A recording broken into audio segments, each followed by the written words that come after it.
Welcome students, I am Shyamali Datta, assistant professor of Jamnikal B Ed college. जैसे कि मैं भारतीय नृत्य शैली में भरतनाट्यम, कथकली और कथक के बारे में चर्चा कर चुकी हूँ। आज मैं आप सबको कुचिपुड़ी के बारे में बताऊंगी। कुचिपुड़ी की उत्पत्ति कैसे हुई है, कुचिपुड़ी की वेशभूषा क्या है, उसके प्रमुख कलाकार क्या है। सबसे पहले कुचिपुड़ी की उत्पत्ति और परिभाषा के बारे में।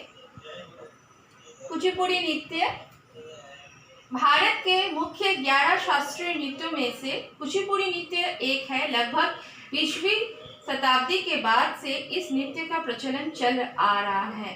इस नृत्य का नाम आंध्र प्रदेश के जिले कृष्णा के गांव कुचिलापुरी या कुचिलापुरम के आधार पर रखा गया है। यानी कुचिपुड़ी नृत्य का उद्भव कृष्णा गांव के कुचिलापुरी या कुचिलापुरम गांव से ही आया है।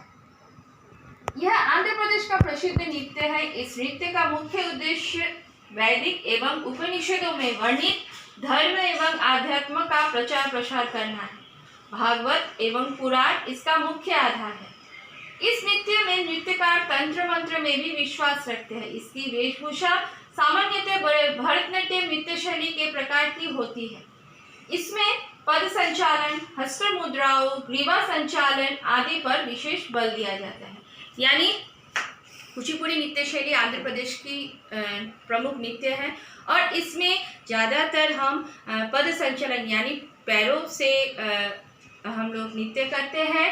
ग्रीवा संचालन यानी हमारे गर्दन को मूवमेंट करके हम लोग नृत्य करते हैं। साथ ही साथ हस्त मुद्राएं हैं, यानी बहुत सारी मुद्रा होते हैं, उसके द्वारा हम इस नृत्य को प्रदर्शन करते हैं।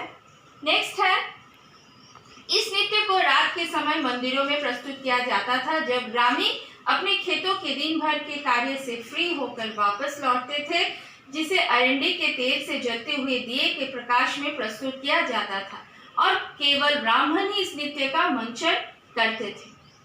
पहले पुरुष प्रधान नृत्य था। अब देखते हैं इसकी कहानी।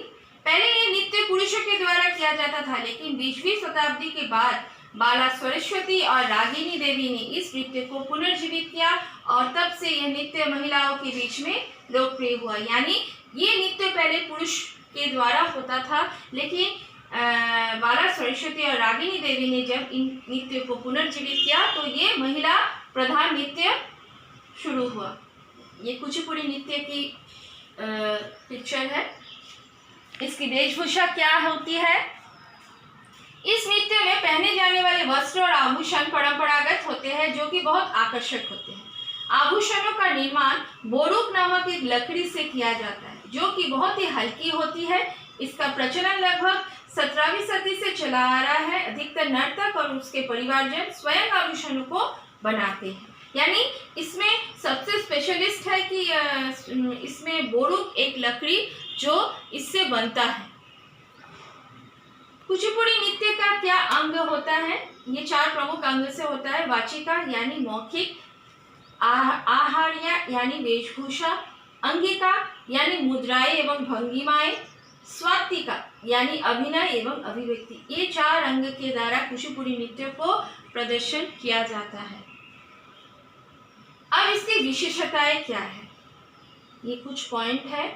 सबसे पहला पॉइंट है, नृत्य की शुरुआत करने से पहले परंपरागत तरीके से पूजन किया जाता है। पूजन के पश्चात नर्तक मंच पर आते हैं और धारवों के द्वारा परिचय देते हैं। यानी धारवो यानी प्रणाम मंत्र कहा जाता है, उसके द्वारा इस नृत्य का परिचय दिया जाता है।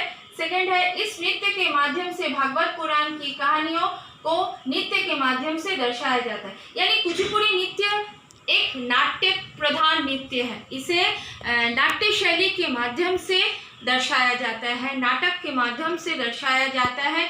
इसलिए इसे सबसे पहले शुरुआत करने के पहले प्रार्थना यानी वंदना के साथ दर्शाया जाता है। थर्ड पॉइंट है, नर्तकों को भागवत थालू कहा जाता है, जो कुचिपुड़ी गांव के हैं। इनका पहला समूह सन 1502 में बना। फोर्थ पॉइंट, नृत्य और गायन दोनों एक ही कलाकार के द्वारा प्रस्तुत किया जाता है। फिफ्थ पॉइंट, इस नृत्य के माध्यम से मानव शरीर में पृथ्वी में व्याप्त तत्वों को बताया जाता है। सिक्स्थ पॉइंट, इस नृत्य में लास्य और तांडव दोनों महत्वपूर्ण होते हैं। लास्य यानी श्रृंगार रस प्रधान होता है, तांडव यानी शिव भक्ति प्रधान होता है, शिव तांडव भी कहा जाता है। 7 पॉइंट नृत्य के लिए वायलिन क्या क्या उपयोग होता है। हमारे वाद्य यंत्र कुचिपुड़ी नृत्य के लिए वायलिन, बांसुरी, तंबूरा, मंजीरा और मृदंग आदि वाद्य यंत्रों का उपयोग किया जाता है। एक नृत्य नाटिका में लगभग 80 नृत्य क्रम होते हैं जिसे दारू कहते हैं। नृत्य के प्रारंभ में प्रत्येक चरित्र दारू के मंचन के साथ अपना परिचय देता है। अपने चरित्र को प्रदर्शित करने के लिए प्रत्येक पात्रों को एक एक गीत दिया जाता है। दारू एक लघु रचना होती है जो चरित्र के रहस्योद्घाटन के लिए होती है। लास्ट पॉइंट, इस नृत्य शैली में श्रृंगार रस को दर्शाया जाता है, यानी लास्य रस प्रधान नृत्य है। इसमें विशिष्ट गुरु तथा कलाकार कौन कौन है। सिनेंद्र योगी जिन्होंने इस नृत्य को रंगमंच तक लाया, इसलिए ब्रैकेट में रंगमंच पर लाने का श्रेय सिनेंद्र योगी को जाता है। उसके उपरांत श्री रामाचार्यलु, वैजयंती माला, मल्लिका साराभाई आदि। Thank you. आज हम कुचिपुड़ी नृत्य के बारे में जाने, चर्चा की। Thank you sir.